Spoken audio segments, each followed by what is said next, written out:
And a truck driver is killed after crashing into the Death Valley National Park building, and they're saying that it is a brake malfunction.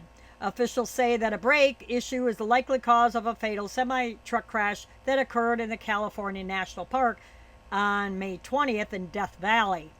Semi truck traveling on California 190 between Stovepipe Wells and Town Pass veered off the roadway and collided with the Immigrant Ranger Station.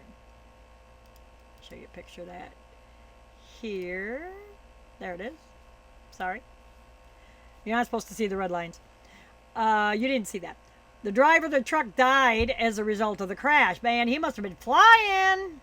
And that is a rock building.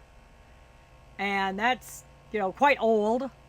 As, back in the late 1800s, 1900s, those kind of buildings were built. The National Park Service stated that a brake malfunction was suspected. California 190 has steep grades, and a semi-truck's brakes were on fire. Oh, I'm sorry.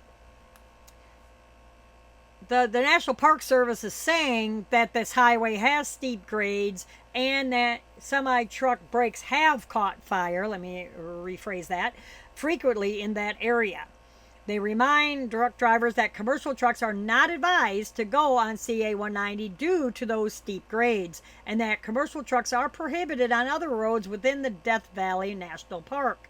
Immigrant Ranger Station was built, like I said, back in the 1930s, and has historical significance for being the location where Ranger Stan Jones wrote Ghost Riders in the Sky in 1947, the song that the Highwaymen recorded. Highwaymen being Chris Christopherson, Johnny Cash, Waylon Jennings.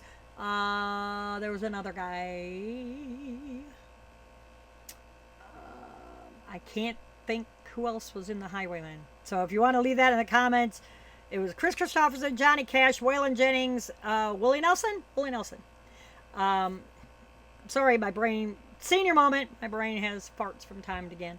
The crash closed the roadway for 22 hours as a sodium sulfate cargo and diesel fuel spill necessitated a hazmat team to respond. So the Stan Jones, who I didn't know wrote that song, Ghost Riders in the Sky back in 1947, that, like I said, that they Highwaymen did re-record. I'm sure you can find that on YouTube.